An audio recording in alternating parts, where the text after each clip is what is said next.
Good evening बच्चों। देखो बच्चों, अपनी हिस्ट्री के अंदर 12वां चैप्टर पढ़ रहे थे।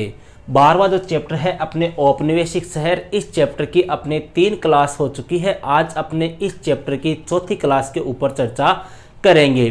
लेकिन चौथी क्लास के ऊपर चर्चा करने से पहले भी आज का क्वेश्चन जो 2020 में सीबीएसई बोर्ड में आपके पूछा जा चुका है और जिसका आंसर आपको कमेंट बॉक्स में देना है। क्वेश्चन है भैया रिलीफ ऑफ लखनऊ। देखो बड़ा अच्छा क्वेश्चन है, एक दो बार ये एग्जाम में आ चुका है। रिलीफ ऑफ लखनऊ, हिंदी में कहे तो लखनऊ की राहत। यह चित्र जो है वो किस चित्रकार के द्वारा चित्रित किया गया है, या कहने का मतलब है कि यह चित्र किसका है, ये आपको कमेंट बॉक्स में बताना है। अब एक सिंपल सी चर्चा और कर लेते हैं भैया। देखो कल मेरे पास में एक स्टूडेंट का कमेंट आया था कि सर नाटो में शामिल कोई 2 सदस्य देशों के नाम बताओ। हालांकि पॉलिटिकल का क्वेश्चन है ये कि सर नाटो में शामिल कोई 2 सदस्य देशों का नाम बताओ। तो मैंने भैया उसको आंसर नहीं दिया, फिर वो 2-3 बार वापस कमेंट कर रहे हैं। मैंने उसको आंसर नहीं दिया तो वो कह रहा है कि सर आप बताते नहीं हो, जवाब नहीं देते हो। तो भैया देखो ये चीज़ें मैं बार बार आपको कह चुका हूँ, आज वापस कह रहा हूँ। जो चीज़ मैंने आपको बता दी है या पढ़ा दी है, अगर उसी को आप क्वेश्चन के रूप में पूछोगे तो भैया ये पॉसिबल नहीं है।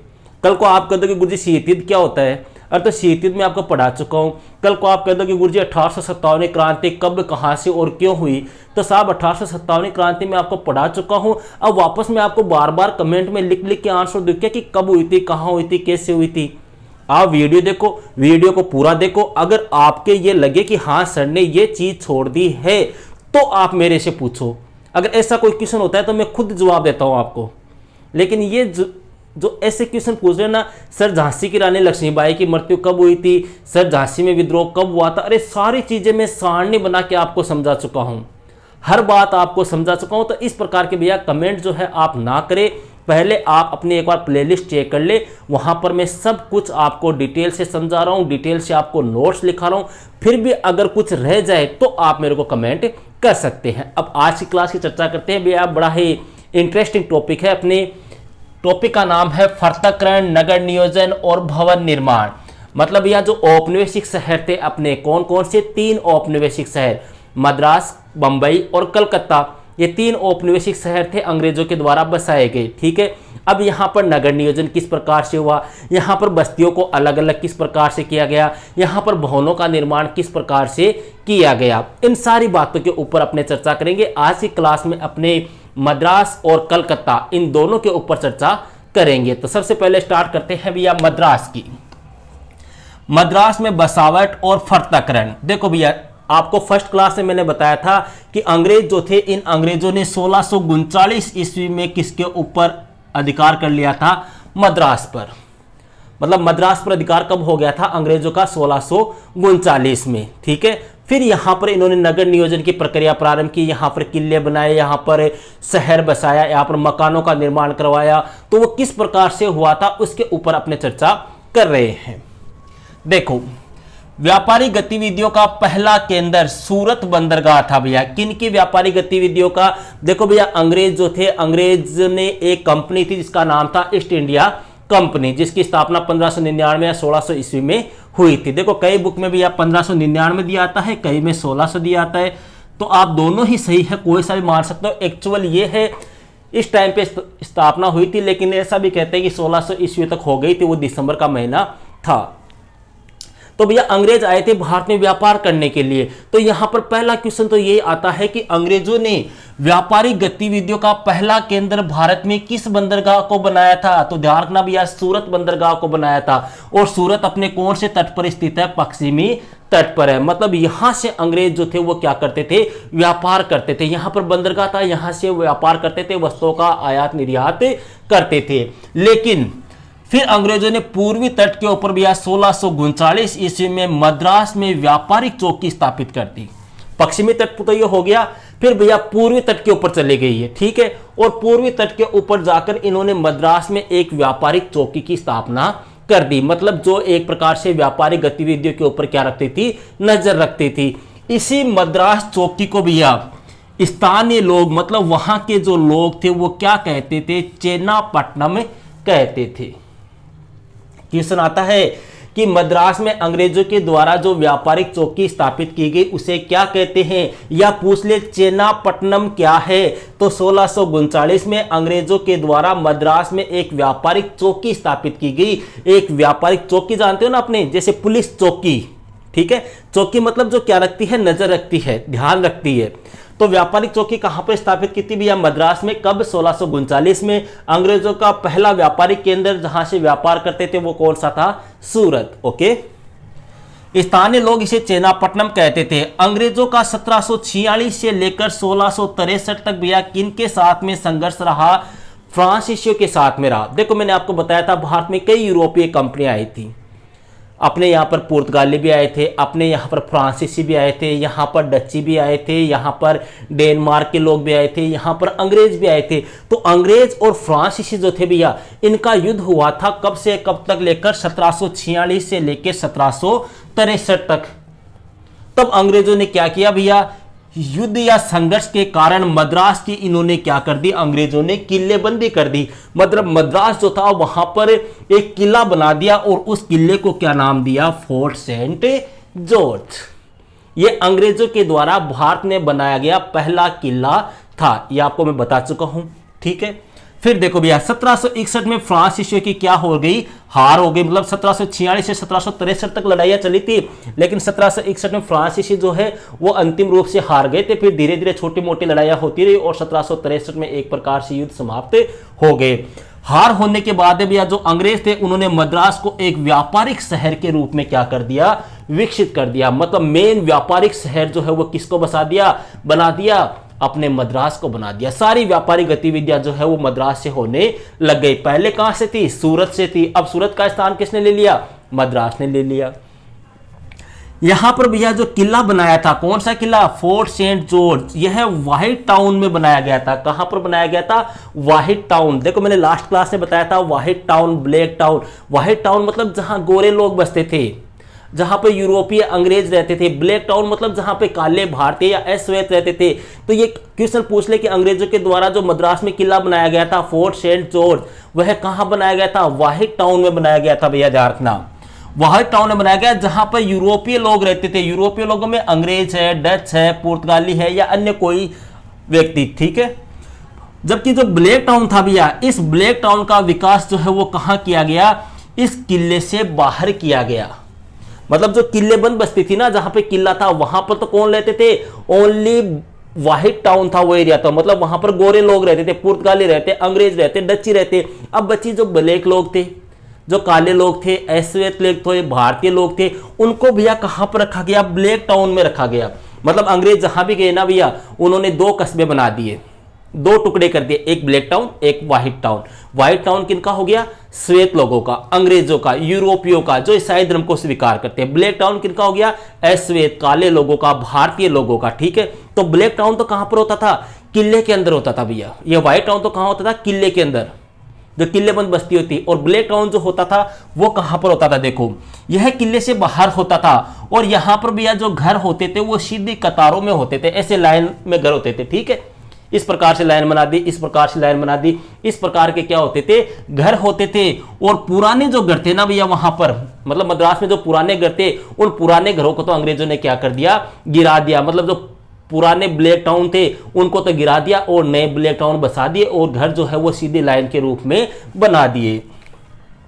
और इन घरों में भैया या ब्लैक टाउन जो है यहाँ पर कौन रहते थे, देखो भैया अच्छा क्वेश्चन है, पूछते हैं कई बार। ब्लैक टाउन में कौन रहते थे भैया, बुनकर है, कारीगर है, या जो बिचौलिए थे उनको बसाया गया था। और इस शहर की जो गलियां होती थी वो कैसी होती थी, आड़ी तिरछी होती थी। जैसे अपने गांव की गलियां नहीं होती क्या, इस प्रकार से घूमती हुई आड़ी तिरछी, कोई गली इधर घूम रही है, कोई कभी इधर घूम रही है, इस प्रकार की गलियां होती थी। कहां पर, ब्लैक टाउन में। क्लियर है। इन शहरों में मंदिर व बाजार के आसपास रिहायशी मकानों का निर्माण किया गया था। और जो मंदिर और बाजार होते थे ना भैया, वहां के जो मकान होते थे वो रिहायशी मकान होते थे, आलीशान मकान होते थे, पैसे वालों के मकान होते थे, बड़े बंगलों के समान होते थे। इन शहरों में अलग अलग जातियों के मोहल्ले थे भैया। अब ये जो शहर थे ना ब्लैक टाउन, ठीक है, इन शहरों में अलग अलग जातियों के मोहल्ले थे। जैसे अपने नहीं होते कि ये जाटों का मोला, ये चेजारों का मोला, ये कुमावतों का मोला, ये शेनियों का मोला, ये मालियों की ढाणी, ठीक है। उस प्रकार से भैया यहाँ पर जो थे मोले थे, जैसे रोयापुरम, यह मोला किनका था भैया? ईसाई मल्लाओं का था ये, ठीक है। चित्राद्री, यह किनका मोला था? बुनकरों का था। बासरमेन जो है यहाँ पर भैया किनका मोला था? रंगसाज और जो धोबी लोग होते थे, मतलब जो कपड़े धोने वगैरह का काम करते हैं, रंगसाज मतलब जो रंगाई छपाई का कार्य करते हैं, इनके मोले थे भैया, ठीक है। अरे जैसे अपने मान लो सिटी में नहीं होते क्या, अलग अलग जो अपने शहर होते हैं वहां पर नहीं होते क्या कि ये अपने, जैसे अपने सिक्कर की बात करें भैया, सिक्कर में ये दुजोद मोला, ये चेजारों का मोला, ये सम्राट मोला, ये बांडियाबास मोला, इस प्रकार से आप देख लो अपनी भी सिटियों में आपको अलग अलग मोहल्ले मिल जाएंगे। जैसे गांव में होती है ढाणियाँ, ठीक है, ये जाटों की ढाणी, ये राजपूतों की ढाणी, ये अपने हीरो की ढाणी, ये अपने कुमावतों की ढाणी, ये शेरनियों की ढाणी, इस प्रकार से वहां पर उन्होंने क्या बना लिए थे? अपने अपने मोहल्ले बना लिए थे। क्लियर है यहां तक? मद्रास बहुत सारे गांवों को मिलाकर बसाता है, मतलब कई छोटे छोटे गांव थे भैया, उन गांवों को एक करके क्या बनाया गया था? मद्रास बनाया गया था। यहाँ विविध समुदाय आए और यहीं पर बस गए। जब भैया ये बड़ा शहर बन गया तो यहाँ पर अदर देशों से, अदर क्षेत्रों से जो है वो यहाँ पर लोग आने लगे और यहाँ पर आकर बस गए। अब कौन कौन बसे थे, उनको क्या कहते हैं भैया, ये ध्यान रखना। आपको 2-3 नाम मैं यहाँ पे बता रहा हूँ, ये क्वेश्चन बहुत बार आते हैं। दुबास, दुबास ये कौन होते थे भैया? एजेंट और व्यापारी होते थे, मतलब एजेंट का काम भी करते थे और व्यापार का काम करते थे, मतलब अंग्रेजों के एजेंट होते थे ये, ठीक है। और ये स्थानीय भाषा भी बोलना जानते थे और अंग्रेजी भाषा भी बोलते थे। कौन? दुबास। क्वेश्चन आता है दुबास कौन होते भैया? ये एजेंट होते। एजेंट किनके? भारतीयों के और अपने बीच में, मतलब अंग्रेज और भारतीय के बीच में जो मध्यस्थता कराते थे ना, कि अंग्रेज क्या बोल रहे हैं, भारतीय क्या बोल रहे हैं, अब उनके बीच में क्या होना चाहिए? एक एजेंट होता था। क्यों? अंग्रेज भैया कौन सी भाषा बोलते थे? अंग्रेजी भाषा। अपने बोलते हैं मारवाड़ी या हिंदी भाषा, ठीक है। तो ना तो अपनी भाषा अंग्रेजों के समझ में आती है, ना अंग्रेजों की भाषा अपने समझ में आती है, तो उसके लिए एक एजेंट होता था। उस एजेंट को क्या बोलते थे भैया? दुबास बोलते थे। और ये व्यापार का कार्य भी करता है। इसको स्थानीय भाषा मतलब अपनी भाषा भी आती थी, प्लस इनको अंग्रेजी भाषा भी आती थी, ठीक है।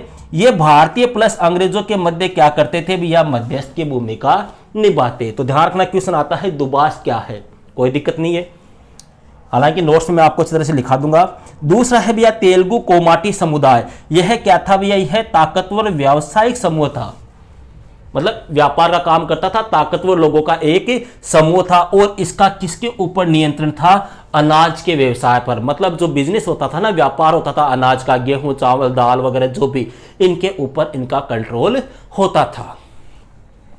एक आता है भैया गार्डन हाउसेज। गार्डन हाउसेज क्या होते हैं भैया? देखो, बगीचों वाले मकान, मतलब जहां पे क्या बना हो? बगीचा बना हो। भैया अपने जैसे बड़े बड़े बंगले देखते हैं, कई मकान ऐसे होते हैं जहां पर आलीशान बगीचे होते हैं, ठीक है, उनको बोलते हैं गार्डन हाउसेज। तो जो अंग्रेज थे भैया, इन अंग्रेजों ने भी यहाँ पर गार्डन हाउसेज बसाए थे। कहां पर? मद्रास में। क्वेश्चन आ जाए गार्डन हाउसेज क्या है, इन्हें कहां बसाया गया? तो भैया गार्डन हाउस जो है वो बगीचों वाले मकान है। ये सबसे पहले अपने मद्रास में एक रोड है भैया, माउंट रोड, और दूसरी है पूनामाली रोड। 2 रोड है, ध्यान रखना, माउंट रोड और पूनामाली रोड। इन रोडों पर बसाए गए थे, ठीक है। ये सड़कें किले से लेकर छावनी तक जाती थी, मतलब ये गार्डन हाउसेज जो है, मतलब ये बगीचों वाले जो, अरे जैसे मान लो ये 2 सड़क है भैया, ठीक है, ये यहां पर अंग्रेजों का हो गया वाहिद टाउन, ठीक है। यहां से ये दोनों सड़कें निकलती, समझ रहे आप? इस प्रकार से ये दोनों सड़कें निकलती और ये कहां तक जाती थी? अंग्रेजों की जो छावनियां होती थी, मतलब जहां पर उनकी सेना होती थी, अड्डे होते थे, वहां तक ये सड़कें जाती थी। इन सड़कों के किनारे अंग्रेजों ने क्या किया? गार्डन हाउसेज बना दिए, मतलब बगीचों वाले मकान। अब क्वेश्चन आता है कि अंग्रेजों ने गार्डन हाउसेज का निर्माण कौन सी 2 सड़कों के किनारे करवाया? तो भैया माउंट रोड और पूनामाली रोड। ये सड़कें कहां से कहां तक जाती थी? ये सड़कें भैया किले से, किला कहां पर होता था? अभी आपको बताया था व्हाइट टाउन में किला होता था, तो ये किले से लेकर छावनी तक जाती थी। ये हो गया भैया आपका मद्रास। अब बात करेंगे अपने कलकत्ता में नगर नियोजन। देखो भैया, आपको मैंने फर्स्ट क्लास से बताया था भैया, मद्रास जो था इसको अंग्रेजों ने 1639 में जीत लिया था। ठीक है, 1639 में अंग्रेजों का अधिकार हो गया था मद्रास के ऊपर। फिर आया था भैया अपने बंबई। बंबई 1661 में दहेज में मिला था। कैसे मिला था, किस प्रकार से, किसने दिया था, वो सारी स्टोरी अपने पढ़ चुके हैं। फिर अपने पढ़ा था भैया कलकत्ता। देखो कलकत्ता जो है वो अंग्रेजों ने बसाया था भैया, ये कलकत्ता पहले नहीं था। ठीक है, कलकत्ता जो है 3 छोटे छोटे गांव थे जिनका नाम था गोविंदपुर, सुल्तानाती और कोलकाता। इन 3 गांवों को मिलाकर, कालिकोता सॉरी, इन 3 गांवों को मिलाकर 1690 ईस्वी में अंग्रेजों ने कलकत्ता बसाया था। बड़ी इंटरेस्टिंग स्टोरी है, लेकिन अपने यहाँ पर ज़्यादा चर्चा नहीं करेंगे, अपने ओनली अपने सिलेबस के अकॉर्डिंग बात करते हैं। देखो भैया 1757 में प्लासी का युद्ध हुआ भैया। प्लासी का युद्ध किस किस के बीच में हुआ था? बंगाल का नवाब था सिराजुद्दौला और अंग्रेजों के मध्य हुआ था भैया। ठीक है, इसमें सिराजुद्दौला की क्या हो गई थी, हार हो गई थी और एक प्रकार से बंगाल के ऊपर अंग्रेजों का आधिपत्य हो गया।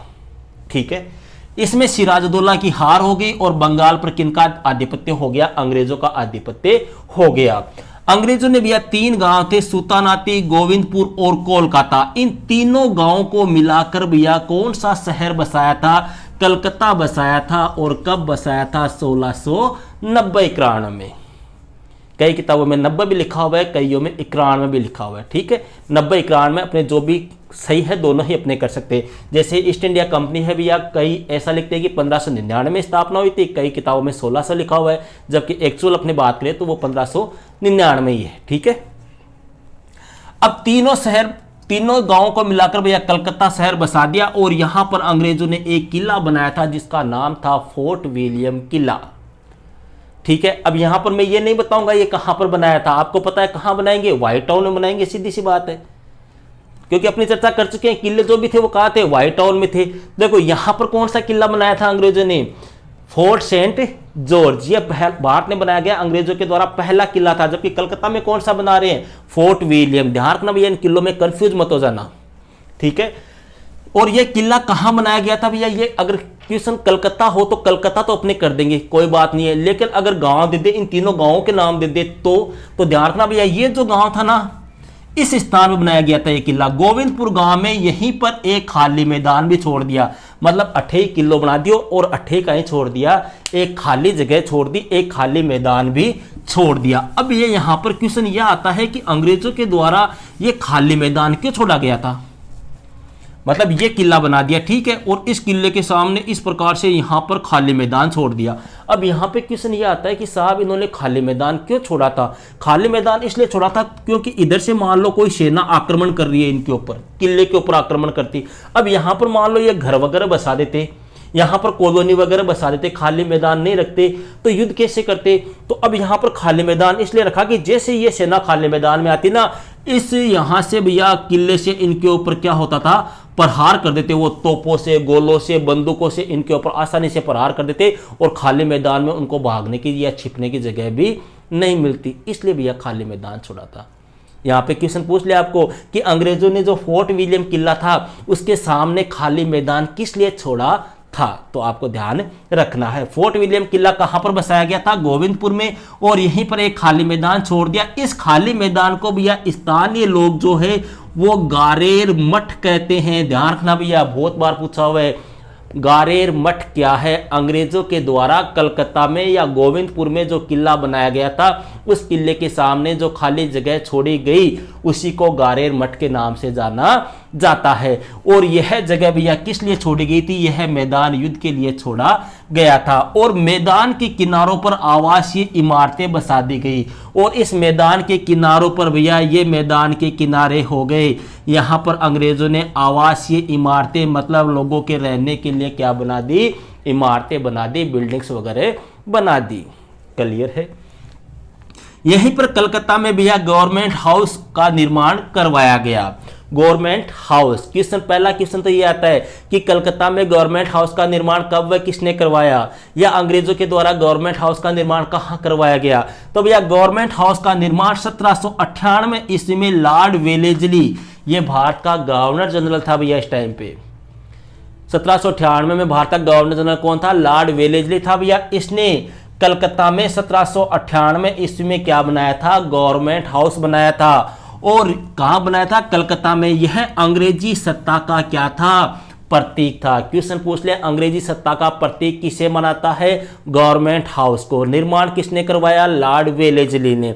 कब करवाया? 1798 में। कहां पर? कलकत्ता में। क्लियर है? आगे देखो भैया, शहर से गंदगी, गंदी बस्तियों तथा गंदे तालाबों को हटाने के लिए 1803 में आदेश जारी। अब ये लॉर्ड वेलेस्ली जो था उसने देखा कि भैया कलकत्ता में अपने गवर्नमेंट हाउस तो बना दिए, लेकिन यहाँ पर गंदगी है, यहाँ पर गंदी झुग्गी झोपड़ी है, गंदी बस्तियां हैं, गंदे तालाब है, इनसे बीमारियां फैलती है। इनसे क्या फैलेगी? बीमारियां फैलेगी। इसलिए इन्होंने 1803 में एक आदेश दिया कि यहाँ पर जो भी गंदगी है उसको क्या करो, यहाँ से हटा दिया जाए। तो यहाँ पर क्वेश्चन ये पूछते हैं भैया कलकत्ता में गंदी बस्तियों को हटाने के लिए या शहर से गंदगी साफ करने के लिए या गंदे तालाबों को हटाने के लिए लॉर्ड वेलेस्ली के द्वारा आदेश कब जारी किया गया, या कौन से गवर्नर जनरल ने आदेश दिया? तो लॉर्ड वेलेस्ली। कब? 1803 में। यहाँ पर भैया जो भी कब्रिस्तान वगैरह थे, जो चमड़ा उद्योग था, जो घाट वगैरह थे और जो भीड़ वाले बाजार थे, उनको भी यहाँ से क्या कर दिया गया? हटा दिया गया। उनको मेन शहर से हटाकर बाहर की तरफ शिफ्ट कर दिया गया। ठीक है। लॉटरी कमेटी द्वारा नगर नियोजन का कार्य। अब देखो भैया, यहां पर गवर्नमेंट हाउस का निर्माण किसने करवा दिया? लॉर्ड वेलेस्ली ने करवा दिया। अब लॉर्ड वेलेस्ली कुछ समय पश्चात वापस चला गया। अब कलकत्ता का विकास कैसे हो, कलकत्ता में नगर नियोजन का काम कैसे हो, तो इसलिए वहां पर जो प्रणाली अपनाई गई उसको बोलते हैं भैया लॉटरी कमेटी। एक कमेटी का गठन किया गया था, उसका क्या नाम था? Lottery committee. इस कमेटी का गठन कब हुआ था? 1817 में हुआ था। अब ये कमेटी क्या काम करती थी भैया? ये कमेटी लॉटरी की टिकट, जानते हैं ना अपने लॉटरी की टिकट, ये कमेटी लॉटरी की टिकट बेचती और उससे जो पैसे आते थे उससे कलकत्ता में नगर नियोजन का कार्य किया जाता था। तो लॉटरी कमेटी का गठन कब? 1817 में। किस लिए? कलकत्ता का नगर नियोजन का विकास करने के लिए। कैसे करती थी? लॉटरी के टिकट बेचती, उनसे जो धन इकट्ठा होता उससे क्या करता था? विकास का कार्य होता था। देखो, कलकत्ता में वेलेस्ली के पश्चात नगर नियोजन का कार्य लॉटरी कमेटी द्वारा किया गया। और लॉटरी कमेटी कब बनी? 1817 में। कोई दिक्कत नहीं है। इस लॉटरी कमेटी ने क्या किया भैया? कलकत्ता का सबसे पहले मानचित्र बनाया और उस मानचित्र के अकॉर्डिंग सड़कें बनाई, वहां से अवैध कब्जे हटाए, जो झोपड़ियां वगैरह थी उनको नष्ट करके गरीबों को भी वहां से हटा दिया गया और उनको शहर के बाहर पुनर्वास की व्यवस्था की गई। ठीक है। इसी लॉटरी कमेटी ने भैया आग लगने के डर से 1836 में जो घास फूस की झोपड़ियां थी उनको भी क्या कर दिया? अवैध घोषित कर दिया कि ये झोपड़ियां हैं, इनमें कभी भी क्या लग सकती है? आग लग सकती है। इसलिए कलकत्ता में झुग्गी झोपड़ियां नहीं रहेगी, सारे मकान जो है वो किसके बने होंगे? ईंटों से बने होंगे। इसी कलकत्ता में भैया अपने 1817 में कौन सी बीमारी फैली थी? हैजा की बीमारी फैली थी। और इसी कलकत्ता में 1896 में प्लेग की बीमारी भी फैली थी। तो ये थी भैया अपने आज की क्लास। अब आप कॉपी निकालो और हेडिंग लगाओ, पृथक्करण, नगर नियोजन और भवन निर्माण। फिर 1 नंबर हेडिंग लगाओ, मद्रास में बसावट और पृथक्करण। ऑब्लिक लगा के लिख लो, मद्रास का विकास। ठीक है। और इसमें लिखो भैया, थोड़ा स्पीड से लिखना है अपने को। अंग्रेजों ने भारत में अपनी व्यापारिक गतिविधियों का पहला केंद्र पश्चिमी तट पर सूरत बंदरगाह को बनाया। सूरत बंदरगाह को बनाया।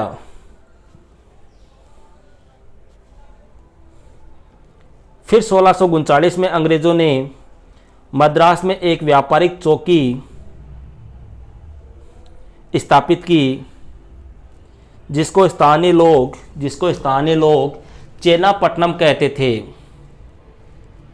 अंग्रेजों का 1746 से 1763 तक फ्रांसीसियों के साथ संघर्ष या युद्ध हुआ। इस कारण अंग्रेजों ने मद्रास की किलेबंदी कर वहां पर एक किला बनाया, जिसे फोर्ट सेंट जॉर्ज के नाम से जाना जाता है। 1761 में फ्रांसीसियों की हार हो गई। तब अंग्रेजों ने मद्रास को एक व्यावसायिक शहर के रूप में विकसित करना प्रारंभ कर दिया। यहाँ पर जो अंग्रेजों के द्वारा किला बनाया गया था वह व्हाइट टाउन में बनाया गया, जहाँ केवल यूरोपीय लोग जैसे अंग्रेज, डच, पुर्तगाली निवास करते थे। जबकि थोड़ा सा और लिख लो, यह किला दीवारों एवं बुर्जों से घिरा हुआ था।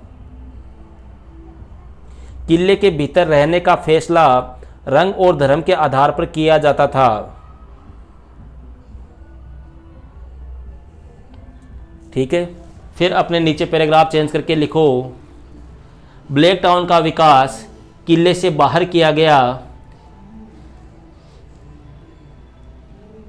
यहाँ पर जो पुराने घर थे या जो पुराना ब्लैक टाउन था उसको गिरा दिया गया तथा नए सिरे से ब्लैक टाउन बसाया गया। इस ब्लैक टाउन में घर सीधी कतारों में थे। इसमें मुख्य रूप से बुनकर, कारीगर, बिचौलियों को बसाया गया। ब्लैक टाउन की गलियां आड़ी तिरछी थी। इन शहरों में मंदिर व बाजार के आसपास रिहायशी मकानों का निर्माण किया गया तथा इन शहरों में अलग अलग जातियों के मोहल्ले थे, जैसे रोयापुरम में ईसाई मल्हा मोला, चित्रादि में बुनकरों का मोहल्ला, बासनमेन में रंगसाज और धोबियों का मोहल्ला था। फिर पैराग्राफ चेंज करो भैया। मद्रास बहुत सारे गांवों को मिलाकर बसा था। यहाँ विविध समुदाय आए और यहीं पर बस गए। फिर एक हेडिंग लगा लो छोटी सी, दुबास। ये एजेंट और व्यापारी होते थे। इनको स्थानीय भाषा और अंग्रेजी का ज्ञान होता था। ये भारतीय और अंग्रेजों के मध्य मध्यस्थ की भूमिका निभाते। फिर हेडिंग लगाओ भैया, तेलुगु कोमाटी समुदाय। इसमें लिखो, यह ताकतवर व्यवसायिक समूह था जिसका अनाज व्यवसाय पर नियंत्रण होता। फिर हेडिंग लगाओ भैया, गार्डन हाउसेज। ये बगीचों वाले मकान थे। ये सबसे पहले माउंट रोड और पूनामाली रोड पर बनाए गए। ये दोनों रोड किले से छावनी तक जाती थी। ओके, अब आप हेडिंग लगाओ भैया, कलकत्ता में नगर नियोजन। थोड़ा सा आवाज आ रही है, एक मिनट। वो क्या, थोड़ा मकर संक्रांति का पर्व है ना, इसकी वजह से अभी भी थोड़ा सा माहौल बना हुआ है। हेडिंग लगाओ भैया, कलकत्ता में नगर नियोजन। इसमें लिखो, 1757 में प्लासी का युद्ध हुआ। इस युद्ध में बंगाल के नवाब सिराजुद्दौला की हार हो गई। सिराजुद्दौला की हार के बाद एक प्रकार से बंगाल पर अंग्रेजों का आधिपत्य सा हो गया था।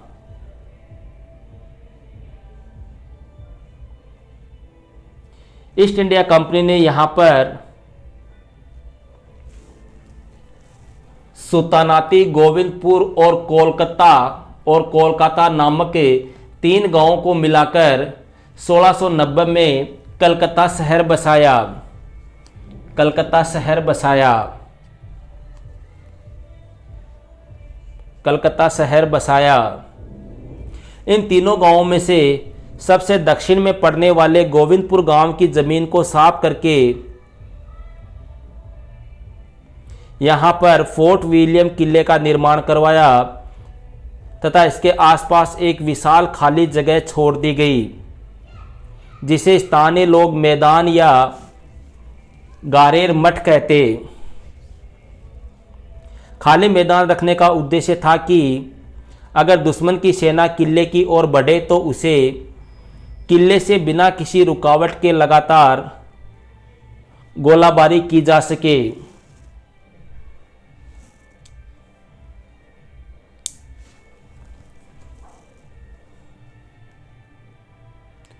अंग्रेजों ने इस मैदान के किनारों पर ही आवासीय इमारतें बनाना प्रारंभ कर दिया। पैराग्राफ चेंज करो, लिखो आगे। 1798 ईस्वी में लॉर्ड वेलेस्ली भारत के गवर्नर जनरल बने और उन्होंने कलकत्ता में अपने लिए गवर्नमेंट हाउस नामक महल का निर्माण करवाया, जो अंग्रेजों की सत्ता का प्रतीक था। कलकत्ता में आने के पश्चात वेलेस्ली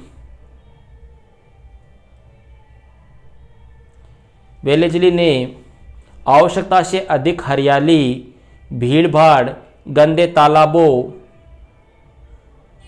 को देखकर परेशान हो उठा, क्योंकि उसका मानना था कि इनसे बीमारियां फैलती है। तब 1803 में वेलेस्ली ने नगर नियोजन की आवश्यकता पर एक प्रशासनिक आदेश जारी किया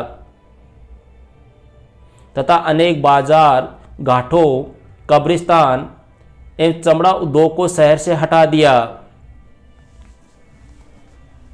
ठीक है, फिर वापस पैराग्राफ चेंज करो और आगे लिखो इसमें, वेलेस्ली के जाने के पश्चात कलकत्ता में नगर नियोजन का कार्य करने के लिए 1817 में लॉटरी कमेटी का गठन किया गया। इस कमेटी के द्वारा लॉटरी की टिकटें बेची जाती तथा जो धन इकट्ठा होता उसे नगर नियोजन का कार्य किया जाता। लॉटरी कमेटी ने सबसे पहले शहर का एक मानचित्र बनवाया जिससे कलकत्ता शहर की पूरी तस्वीर सामने आ सके तथा इसी कमेटी के द्वारा यहाँ पर सड़कें बनवाई गई तथा नदियों के किनारे से अवैध कब्जे हटाए गए। लॉटरी कमेटी ने शहर को साफ रखने के लिए बहुत सी झोपड़ियों को हटा दिया तथा वहां पर रह रहे गरीब लोगों को भी बाहर निकाल दिया।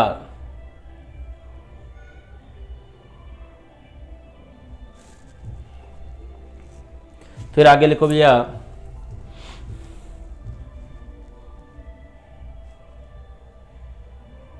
कलकत्ता को और अधिक स्वास्थ्यप्रद बनाने के लिए कोलकाता को और अधिक स्वास्थ्यप्रद बनाने के लिए तथा आग के डर को समाप्त करने के लिए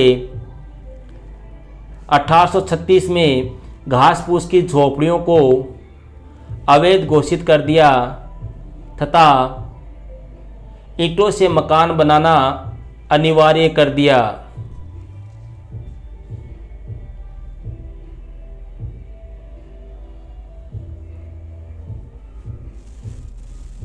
ईंटों से मकान बनाना अनिवार्य कर दिया।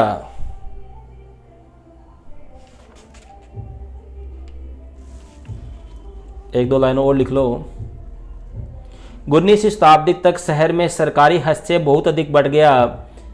सरकार ने वित्त पोषण सहित नगर नियोजन के समस्त आयामों को अपने हाथ में ले लिया, जिसके परिणाम स्वरूप झुग्गी झोपड़ियों को तीव्रता से हटाया जाने लगा। इसी कलकत्ता में 1817 में हैजा और 1896 में प्लेग जैसी बीमारियां भी फैली। तो ये थी भैया आज की क्लास। अपने मिलते हैं नेक्स्ट वीडियो में एक नेक्स्ट टॉपिक के साथ। That's all.